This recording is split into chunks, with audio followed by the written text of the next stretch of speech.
Hey guys, I'm your host Alexis, And I'm your co-host, Truth. and sit back and relax because you're In good company. Today's episode, we're going to be talking about a doozy, which is adulthood. Woo! I know, I can't believe I'm almost 20. Girl, I don't have that issue until next year. Okay, not too much, but it is pretty surreal, and it's got me thinking about, I guess, just life in general, because I feel like 2021 is when a lot of people start to be able, well, we get to drink. You hopefully are driving. I mean, not yet, but hopefully soon. Though I know most people are driving by like their teens. So, but you know, everyone has their own path. But I was just thinking about like all the different things that I'm starting to experience now and I want to experience. And it's got me questioning, what does adulthood mean to me? What does it mean to others? And I'm curious, what does it mean to you? Oh my gosh. Okay, so for me, I kind of have like this like concept of adulthood of being able to provide for yourself, having goals and working towards those goals, and just having like stability. To me, adulthood in its like most basic form is stability. Okay, I completely feel you there. We were actually talking about this before we started filming briefly, but I told you I have a checklist, and there's like a list of things that have been in my head that I'm like, once I do these things, I feel like I'm an adult. So, for example, driving, I'm working on getting my license. It's a work in progress, but I do really feel like the independence that comes with driving, just, I don't know, just something about that just screams, you're an adult. No, bruh, like especially America, when we don't have walkable cities, Exactly. we need a car. Exactly. If you want to pursue your dreams and careers, you need a car. I mean, unless you're like a YouTuber who stays at home all the time. No, people don't want to watch like a YouTuber who stays at home. People want an interesting YouTuber to look at.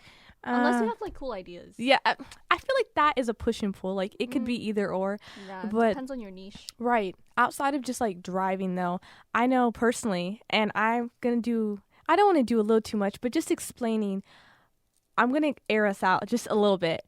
Neither of us have been in like serious relationships. And I'm only saying that for the context of, I feel like experiencing like a legit relationship with somebody, not a situationship, not like a friends with benefits type of situation. For me, that kind of marks an era of independence or just like adulthood that I haven't stepped into yet. I have a question though. How is that different from having a real relationship in your teenage years? Because you can be committed and you can grow in your teenage years. How is that different? I don't know if there's a difference per se, but I feel like when you're adult, the relationship's different. Because when you're a kid or a teenager, right? I say teenager, you're still kind of under the household of your parents. So it's not, you don't necessarily have as much freedom within the relationship.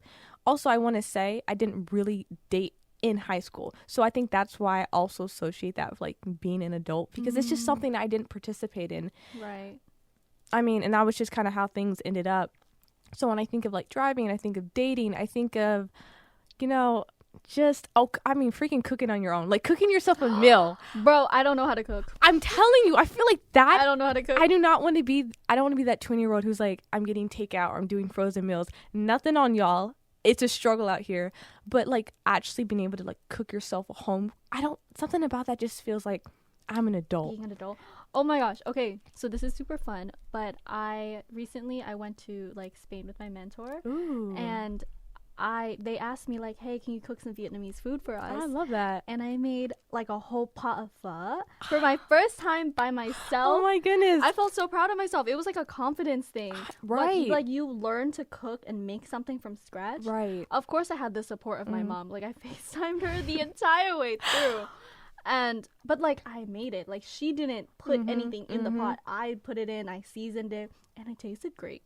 I'm telling you, every time I learn how to like make something for myself, I just feel like it just tastes better. I don't. Yes. Like. Okay, wait. No, I have a weird thing. Spill it. I kind of dislike cooking for myself because you put in so much work. And then it's gone? And no, because you put in so much work and you're tired and you don't want to eat. And like, I noticed that my mom feels the same way. And she's just like, I'll eat during and then you guys can eat after. Like, I don't want to eat. I'm tired. And then when I actually cooked the pho for like the guests at the house, they were having a fun time eating it. And I'm just like, I want to sleep. So, like, I've seen some people online say that, too, about how they like to cook for others, but not for themselves. I could definitely see that take. I think whatever I cook, it's not, like, so strenuous to the point where I'm like, I'm tired. Because, I mean, honestly, I'm more of a baker. I love baking. I don't like raw meat, so I love chicken. I love to eat it. But something about raw chicken, like, I literally Girl, you can't eat raw chicken.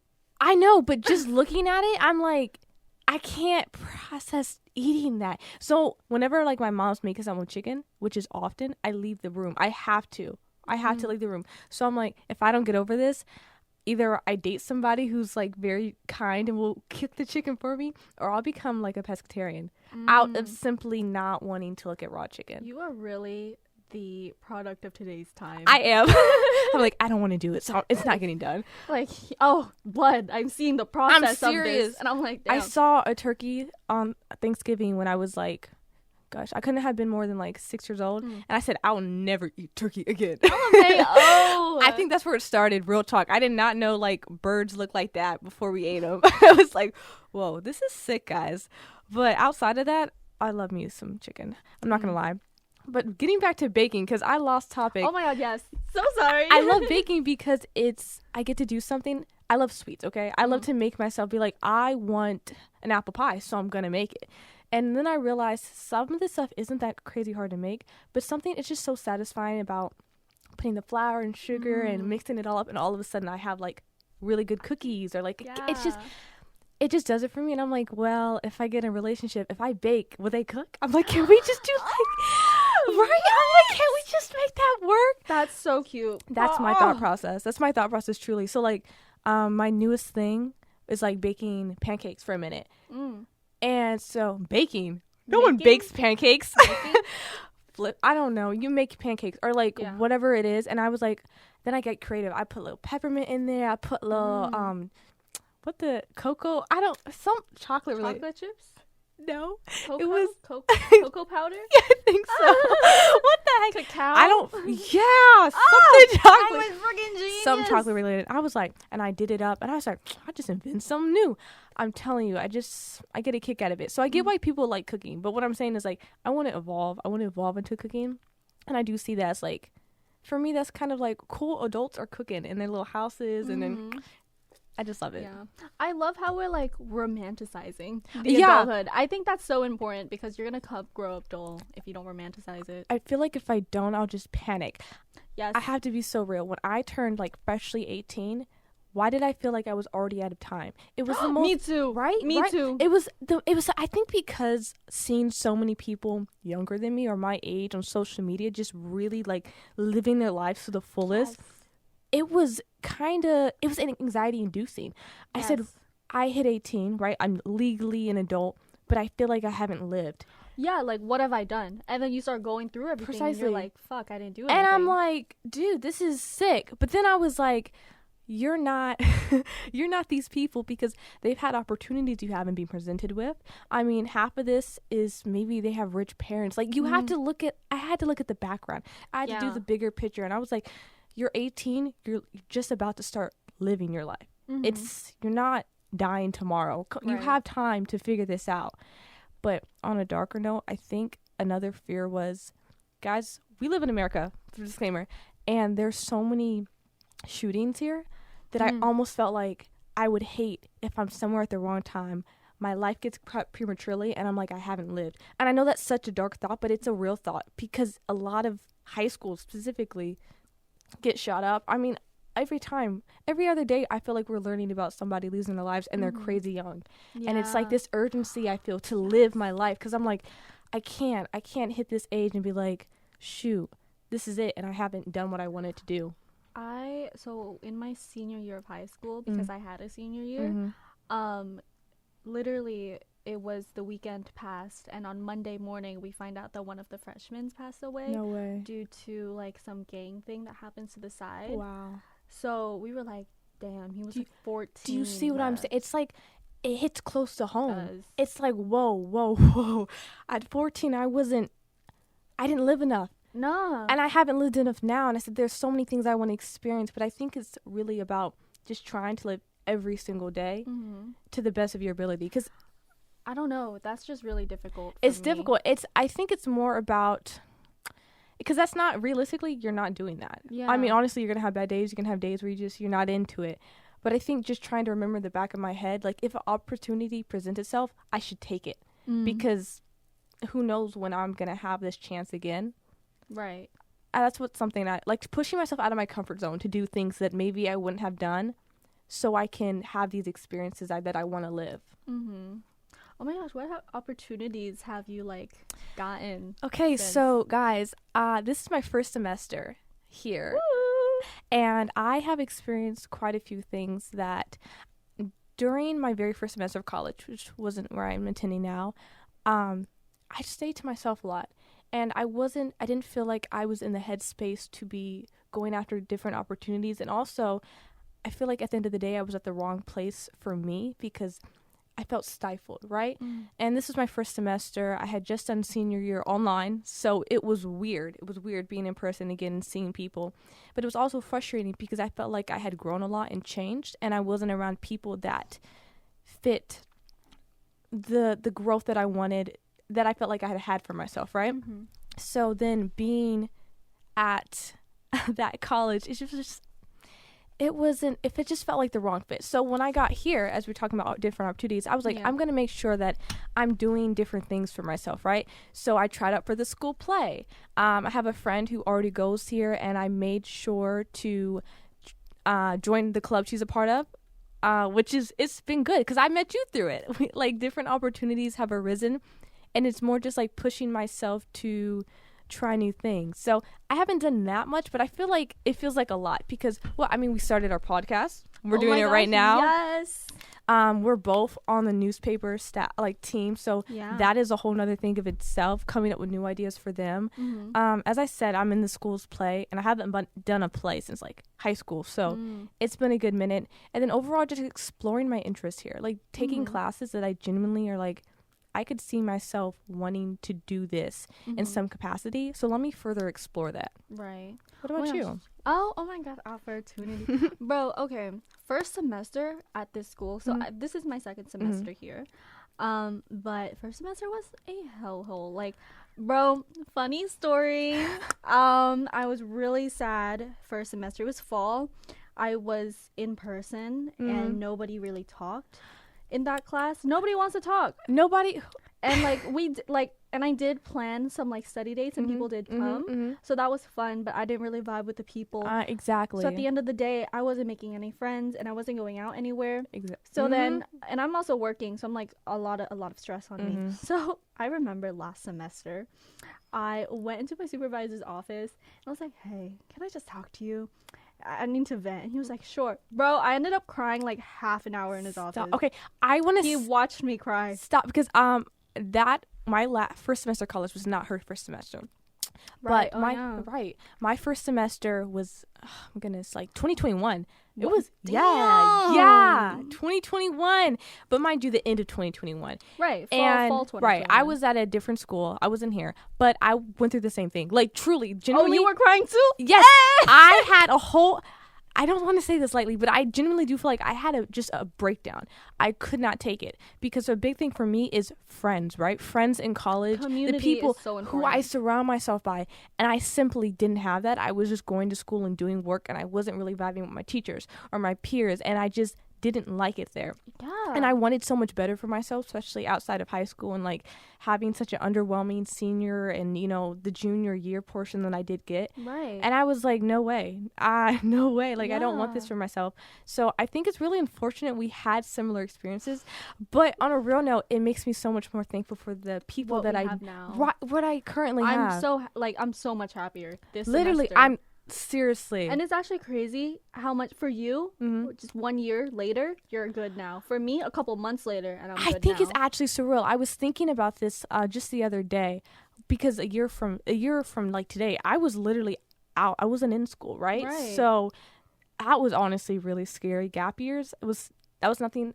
I never considered that for myself, right? Yeah. All my friends who graduated are in college, and for the most part, they're having a good time. And I'm like, dang, I really want that for myself. And I'm here at home. I didn't even tell a lot of people because I was genuinely just, it's not any shame about not being in college, but it was something I never saw for myself. So I just felt like I didn't want people to judge me for it. I didn't want... It wasn't expected of you. Right. I felt like it was something that people wouldn't have perceived of me doing. So I was like, there's no way I'm going to just start telling people. Right. I genuinely told like a few friends, and it was like, and I'm staying silent because... You kept it zipped up. Yeah, because honestly, I didn't know what to do. And I feel like when you leave school, people are like, oh, so what's your plan? I don't know. Like, I had a mental breakdown. Yeah. I left school, like, because it just wasn't the place for me. I didn't want to spend my money not knowing what I was doing. Yeah. That felt like the biggest... It felt like a waste of time. Like, truly. But I think seeing, like, because you compare yourself to your peers. Oh, all the time. All the time. So having, like, a lot of my friends go to college, as I said, have a good time, this and that. I was like, they're not going to get it. They're not. Like, and it's just going to be, like, awkward. I'd be like... Bro, girl, I don't think my friends get it now. Because my friends are at prestigious universities. Like, and I have people in my class go to Harvard and Yale. Wow. I know, slay. I know, that's right. I mean, good for them. No, honestly, wishing them the best. But here I am. Like, there's nothing wrong with community college. It is a very valid path. And we could do a whole episode. It's coming. It's coming. Especially in this economic 100% day and age. 100%. Like, community college is fine. It's just like people had different expectations. They have their preconceived notions. And I'm not even going to lie. When I left high school, my mom was like, okay, there's always community college. I said, Mama, I can't go there. Because nobody was going there. It took me a lot to go here. It did. You know what? Emotionally.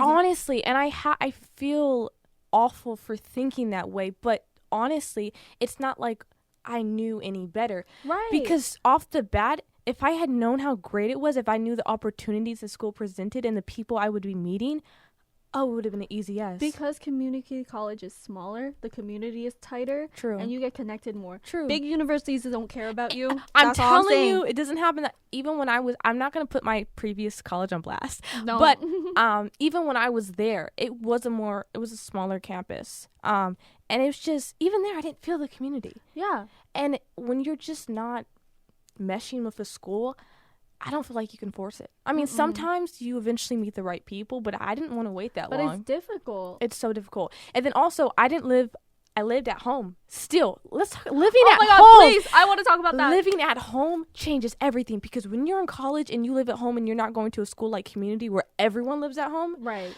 Then it's like you're missing things on campus. People can't relate to you. People are looking at you weird. You're a commuter. That's your title. And going here is like, everybody's a commuter, babe. And that's so like, it's just, it feels nice. Like I'm not missing out on anything. Oh my gosh. Okay, wait. Back to like our whole like adulthood Yeah, thing. like living at home. Let's discuss that. Like, how would you define adulthood if you're living at home? I think that's pretty crazy, because I know a lot of people, and there's no shame in that. No, I want to say specifically America kind of looks at you weird, but other cultures don't. They're like, baby, save that money. Yeah. You don't even have you move out until you're married. Like, truly, it's just not a thing. So I think growing up in a more American household, and I say that with just like, because my mom wasn't big on me moving out. Like, truly, she was like, why would you move out when your school's 30 minutes away? I don't get it. And I didn't get it. I was like, I don't want to have to share dorms. I don't want to have to share my space. I don't want to have to share my bathroom time. I don't like, I had a sibling. I don't want to do that for a stranger. I think though, but living at home, sometimes people look at you as you're not fully an adult because you're not on your own. But I do think the pandemic changed that, because a lot of people move back home. Yeah. And they're like, wait, this is a lot cheaper. I think I'm going to stay. Right. And I don't even want to get into how expensive living, like simply living is. It makes sense if your parents have the space and it's not like a toxic household. If this is a good decision for you, do it. I do feel bad though for people who are in environments where financially they can't leave, but mentally or like for their own benefit it would be best, but they're just kind of stuck. I feel like that you feel stifled as an adult, that you just it doesn't help with your development at as a all. human being. But when you have room and space to grow in your household, it's cool. It's like I'm just like living with my mom. Like I don't you know, okay, so I'm on like that cusp in that thing about like moving out and not, because here's the thing, I personally feel stifled at home. Like, I honestly don't want to be there. But I am Asian, and we don't expect their daughters to move out until they're married. And like, if I ever bring up the idea of moving out, my parents think I'm crazy because they have the space for me, they're providing for me, and there's nothing bad that they can like tell. They're like, what's the problem here? Right.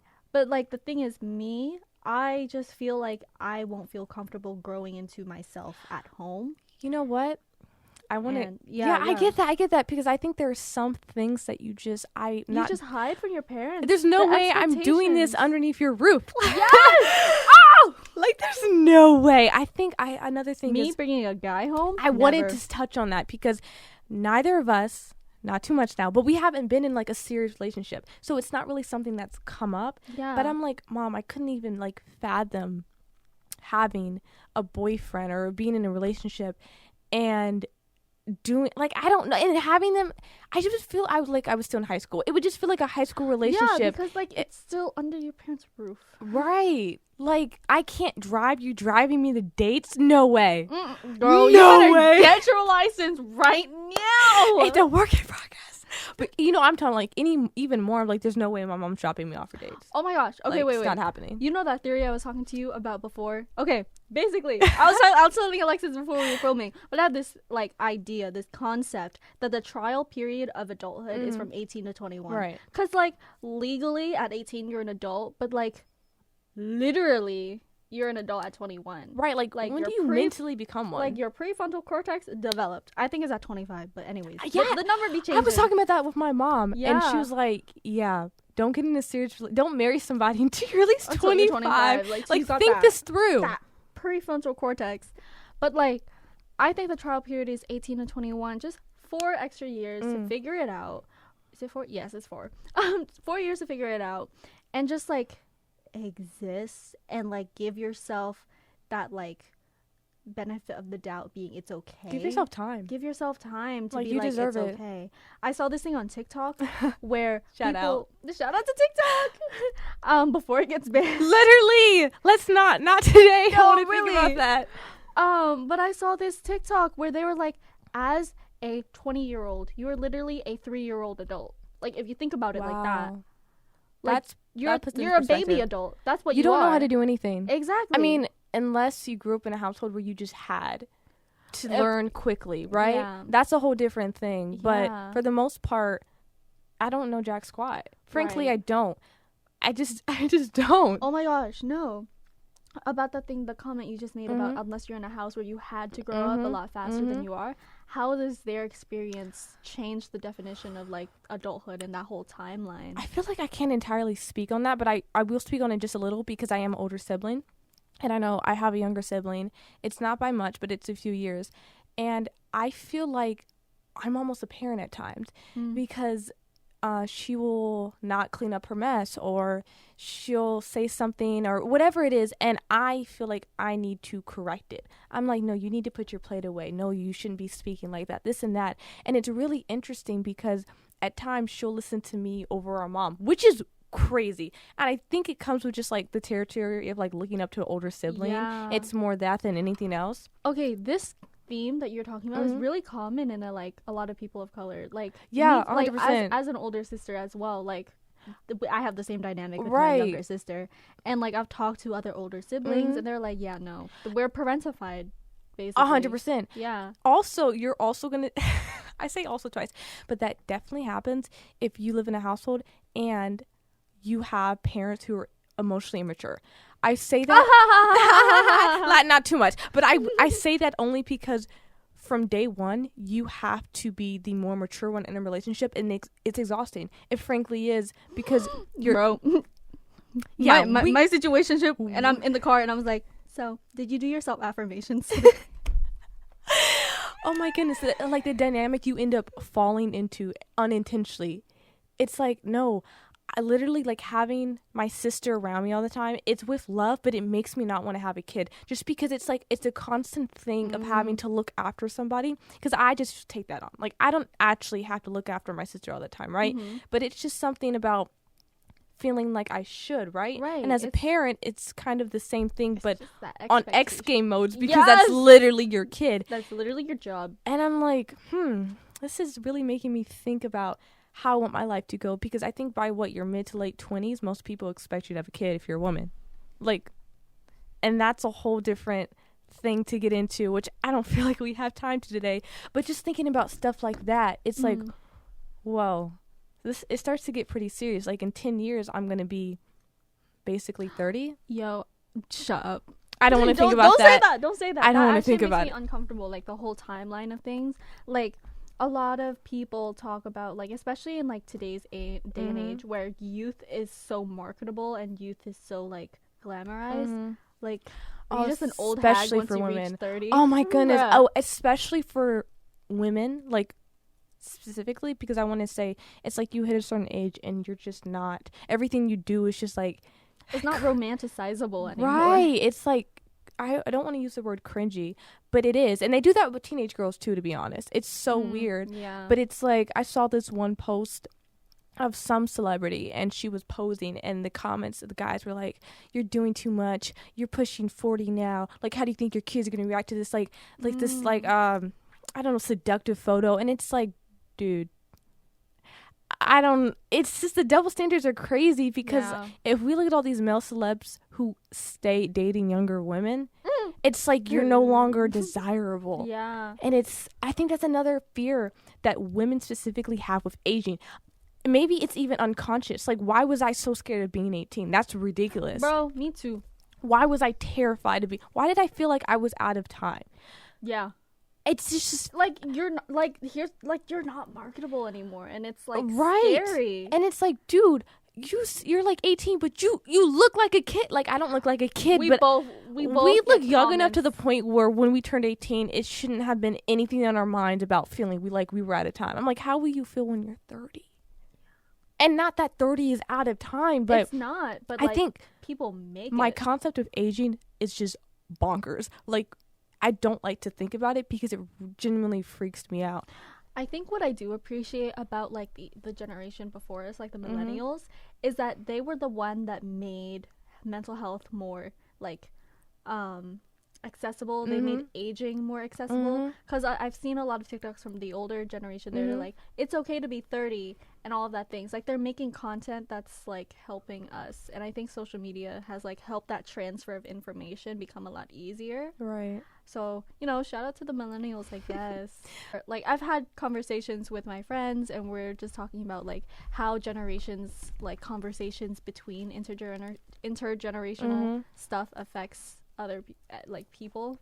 I think it's just really cool because of, like, the transfer of knowledge. It's nice to appreciate those who come before you and, like, made those changes, but, you know, I love just learning from previous generations. I don't want to have to live through a mistake to learn from it per se every time. Yeah. But just sitting and just, like, listening and just taking it in, I learned a lot. Like, I think that's why I don't want to rush into relationships, because yes, if you date the wrong person, it can completely derail your life. It's a devastating thing to, have to accept, but it's so true. And so many women have said it that I'm not going to sit here and deny it. I believe it. I've seen it firsthand. And it takes your life in a completely different direction, for the better or for the worse. I think that's what you end up figuring out when it's a little too late. Yeah. No, like, even, like, sitting back and, like, you know how earlier we were talking about, like, our little sisters? I saw this study about how, like, younger siblings are more mature for their age because they have the example of the older siblings to push them forward. If anything, my sister has a much better style now. Her hair is better. Let me not. But it's true, because when I was trying to figure all this out, you had no one to look up to. I just had to figure it out when I did. And my sister is able to be like, oh, what's Alex doing? Oh. I think I might try that out. Yeah. Or I could even sit there and, like, help her out. I say this with love, all this with love, but my sister will be like, help me choose out an outfit. And every time she wears an outfit, like, she'll be like, how's it look? And my mom's like, why don't you ask my opinion? And she'll be like, it just doesn't, like, it doesn't have the same weight. Yeah. Or even, like, makeup. I definitely didn't get into makeup. Like, I didn't even learn how to do eyeliner until I was 17, truly. It was like more like a little bit of blush, a little bit of concealer, and I call it a day. But my sister, I can sit there and I can like do her makeup a little bit. It's just stuff like that where it's interesting to see how the generation right below you gets to grow, or not, maybe same generation, real talk, but the way your sister are the same generation. Yeah, but I guess it's just the way they mature. Mm-hmm.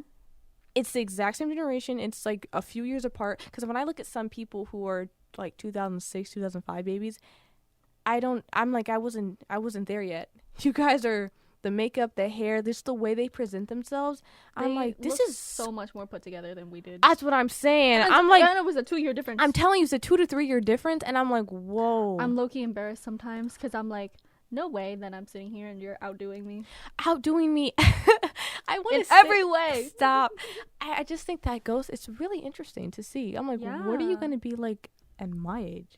Even within the same generation, a slight age gap seems to make at times a big difference. I saw a commentary on TikTok talking about it was this girl, and realized like I decided to follow, I think it was some celeb's kid, right? Mm-hmm. And she basically, like, her makeup's always done like really like snatched. Yeah, like a snatch, like a baddie Instagram aesthetic, right? And she, even like her clothes are more like Instagram-esque. I feel like our generation knows what we're talking about. I'm kind of being vague, but it was just like a very, I know like, exactly what you mean. Right? Yeah, it's just like you're kind of giving me 20, but you're 16, right? Yeah. And she was like, it's crazy because this girl was the same age as her, so I think that goes to show. Yeah. But I'm looking at her and I'm like, I don't look like that now. I don't know if I'm ever going to be giving that. And I could at one day. Like, I'm hitting 27. Like, I'm giving, like, baddie. But it was crazy to see because I'm like, I can't imagine how people in a completely generation view us. Because I'm viewing it like, this is surreal. This is really surreal. Bro, I don't know how to do my eyeliner with the inner corners. I want to learn. Let's take a makeup class. Yes. Like, truly, let's take a makeup class. I literally just saw a TikTok. I forgot which university it was, but some university was giving out free makeup classes. Way. Whoever drafted that idea and like the chair, y'all are popping. Okay, off. this is a tangent, but have you ever? I saw this. There's this long YouTube video that if you watch it through, it'll like you do the quiz and you can see what makeup style works best for your face. Oh my god, is it the gammy elegance natural? Yeah. Like that whole like it was a Chinese. I want to do it. It was a Chinese. Yes. I did it. Did you really? I did it. I lie literally in the middle, so I would be a natural makeup person. I was gonna say that. Even without knowing, you seem like it would be more like flattering. Yeah. I didn't do it. You should do it. It actually was useful. I really want to do it. I just have to make the time. It's like 45 minutes, and I didn't have like pencil and paper on me. Look at us just talking about random things. I know. We'll just have this clipped in later. Yeah. Okay, but I love the fact that we literally have the exact same like feed. No, really.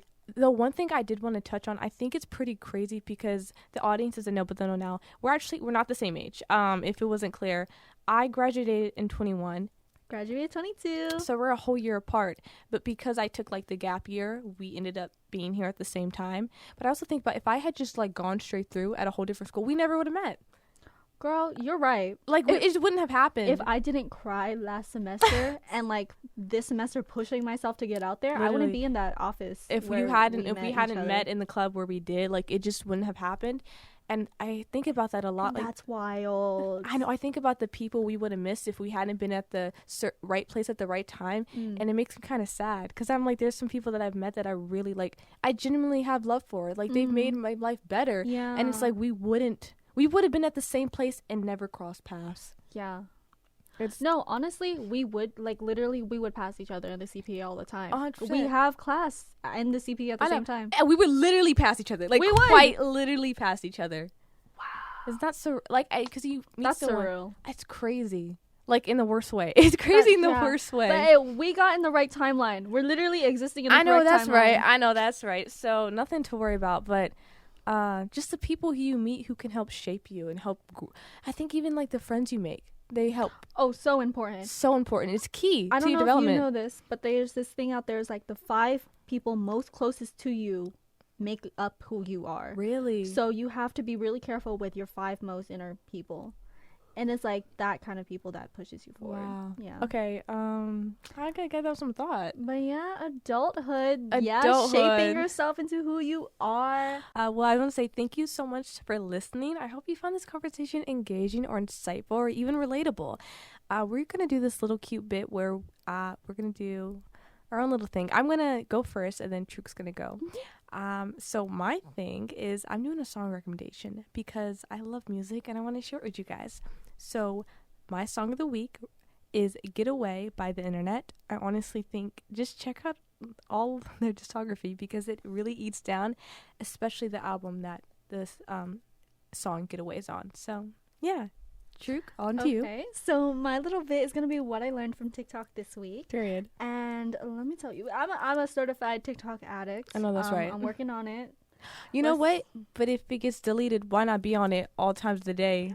Because it won't be here anymore. You're right. I know that's right. Anyways, I'll have you happy. So what did I learn on TikTok this week? So you guys know the trend where you put your two moon phases together to see if you match. So I learned that it's actually more beneficial if you guys had the same kind of phase of moons. Really? So if you're like, because they it determines your kinds of thinking and how you approach problems. Wow. So if you guys have opposite sides of the moon filled up to get that full moon, it's not really recommended because you guys have different ways of approaching situations and your emotions. So I think if you are on the left, you are more like, oh, we have to get in this. We have to do this right now.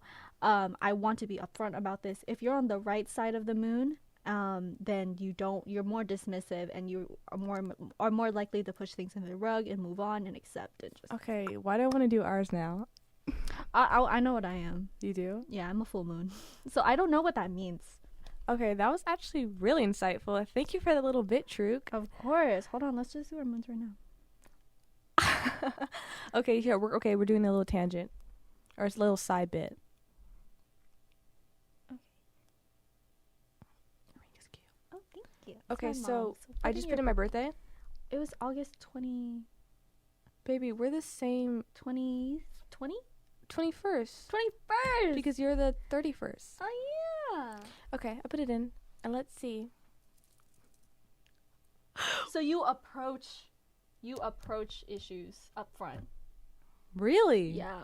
I feel like I've grown into that, to be honest. I used to not confront people. I would argue to a point. It depends on the person, but that's interesting. Yeah, that's just a fun TikTok thing. I don't know if it's true. But Yeah, it's fun. that was fun. That was fun. Like about like zodiacs and everything. Just because we're on the topic, I'm just here for fun. I agree. I feel like there's definitely sometimes I'd be like, whoa, that's accurate. Yeah. But I do like them. Anyway, we are going to be signing out now, guys. Thank you so much for listening, and see you next week. Bye. And shout out to the Humanities Department, especially Mr. Bobby, for letting us use this amazing space. Yay! Let me make sure I ate that out real quick.